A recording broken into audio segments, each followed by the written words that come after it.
I don't know what the fuck just happened. There's blood everywhere, and I just survived with my life.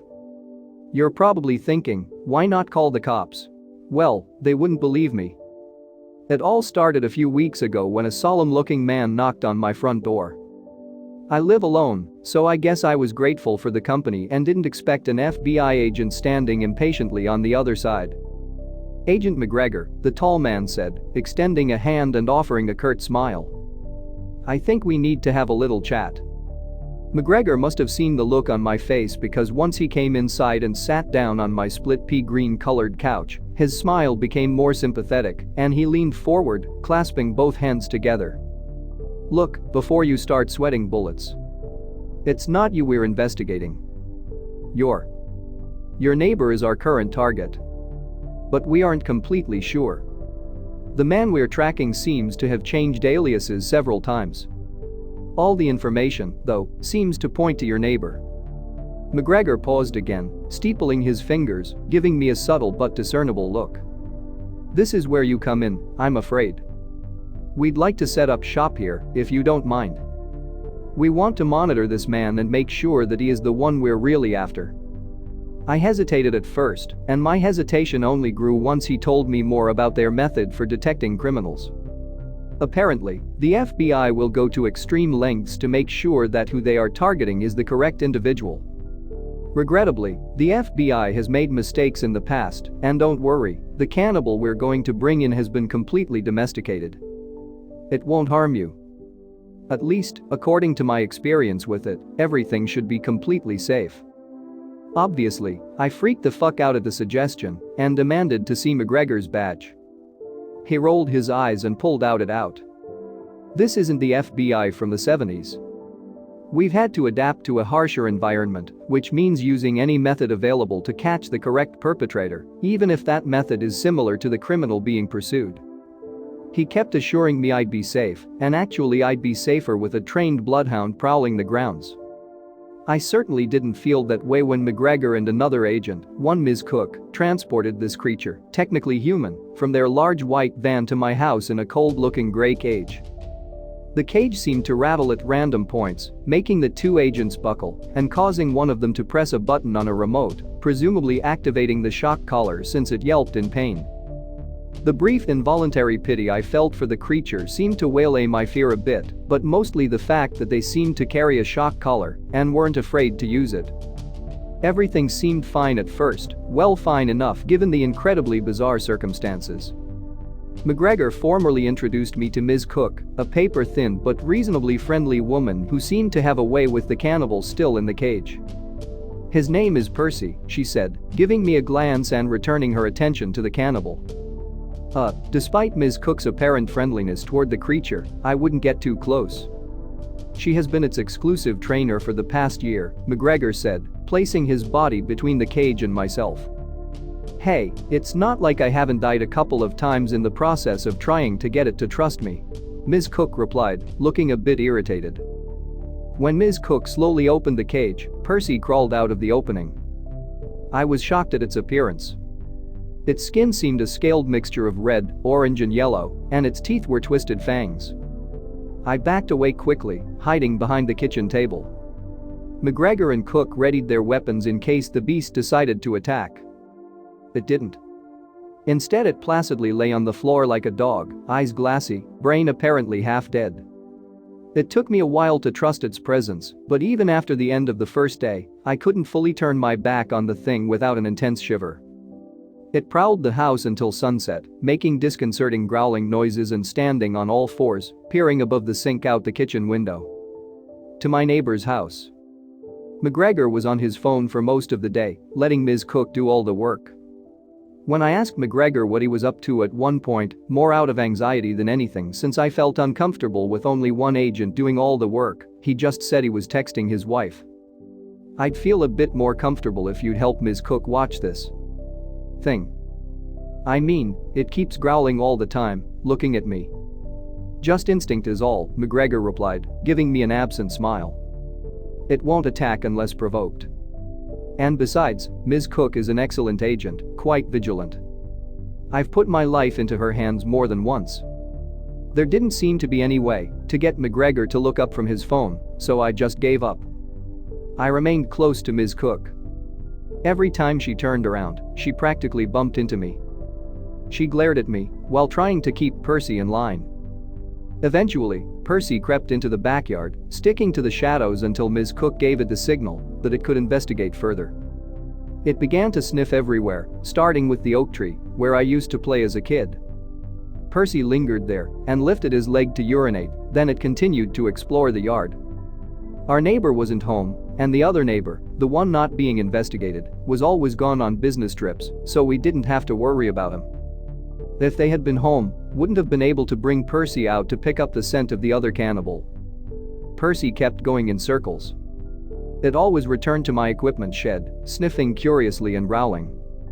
We opened it up. I didn't see anything there at first except what I had been already expecting. Then a strange red pentagram began to glow in the center of the shed. I thought I was seeing things at first. But it disappeared and reappeared several times before ceasing entirely. I was absolutely positive I wasn't seeing things. That's rather odd, Ms. Cook said, making a note in her little pad. She insisted we wait around for a while to see if the circle reappeared. It didn't. Well, we're going to label this a site of interest, Ms. Cook explained. She gave me a slight, cold smile. For some weird reason, it made me a bit more comfortable. She had been primarily focused on following Percy around, which I was grateful for, but didn't offer much in the way of having a decent bedside manner. I mean, here I was, FBI agents combing my home, more importantly a fucking mutated cannibal prowling around, and neither one of them would give me the time of day. After Percy finished his investigations of my backyard, we went back into the house to take a break. I needed a drink of water. So I put a clean glass underneath the faucet and was about to turn it on. As soon as the water came out, Percy barked, which scared the shit out of me. The glass fell in the sink and shattered. Ms. Cook sighed. Didn't I say for you to ask permission before you do anything? Percy just came off a very difficult assignment. The slightest thing could set him off. Everything all right in here, Ms. Cook? Do we have a problem? It was McGregor, looking impatiently at the both of us. Well, after that incident, it was dull in the house. As dull as it can get with a cannibal at your side. After asking permission, I was able to make a sandwich and pour a glass of lemonade. Naturally, I was a bit confused as to why lemonade didn't bother Percy, but pure water did. Ms. Cook only responded with "That's classified information." She gave me a steely glare, then said, "And don't forget it, because I can't guarantee what he'll do if it happens again." Once Ms. Cook left, I sat at the kitchen table to eat. I noticed a distinct lack of enthusiasm Percy had for my sandwich. It was like a dog in every sense except this one. As I wolfed down the sandwich, I couldn't take my eyes off it as it stared at from the next room. All of a sudden, I felt a pang of fear as it continued to stare, thinking about how it wanted to devour me because I was human. I overheard Ms. Cook telling McGregor about the weird pentagram shape that had shown itself in the equipment shed. McGregor muttered something back, something I couldn't quite hear. I heard the last part, though. Keep an eye on it. And on Percy. You remember what happened last time, right? I went to bed around 10, while McGregor and Ms. Cook remained downstairs. They said they'd turn in about midnight or shortly after. I figured as long as Percy and I weren't on the same floor without one of the agents, I'd be okay. Surprisingly, I fell asleep fairly quickly, but woke up in the middle of the night. I heard scratching sounds coming from downstairs. I remained in bed for over 10 minutes until I heard scratching that was much louder than before. The sound woke me with a pop, and I jolted out of bed. Everything was quiet for a moment. The scratching resumed. I hurried downstairs, too groggy to worry about my safety. I halted at the next to last step. What I saw frightened the shit out of me. Percy was crouched, clawing a shape on the floor. Despite the horror of it, I swallowed a scream. I was too scared to scream. Seeing Percy in the soft glow of the dim light I insisted remain on in the kitchen, without either McGregor or Ms. Cook, I felt completely terrified. I tried to back up the stairs as quietly as I could when I thought it was safe enough to do so. Luckily, I made it upstairs without stepping on one of the boards that creaked. Lingering at the top of the stairs, for a moment, I tried to listen for any sounds. Nothing. I then tiptoed as quickly as I could to my room and locked the door. I leaned against it panting. My heart pounded. I expected Percy to crawl up the stairs after me, but several minutes passed. I waited for over an hour in sheer terror, but nothing happened.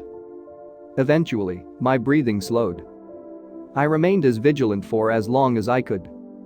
I must have fallen asleep at some point. Not sure if it was the adrenaline wearing off. All I know is that I woke up the next morning to a sharp rapping at the door.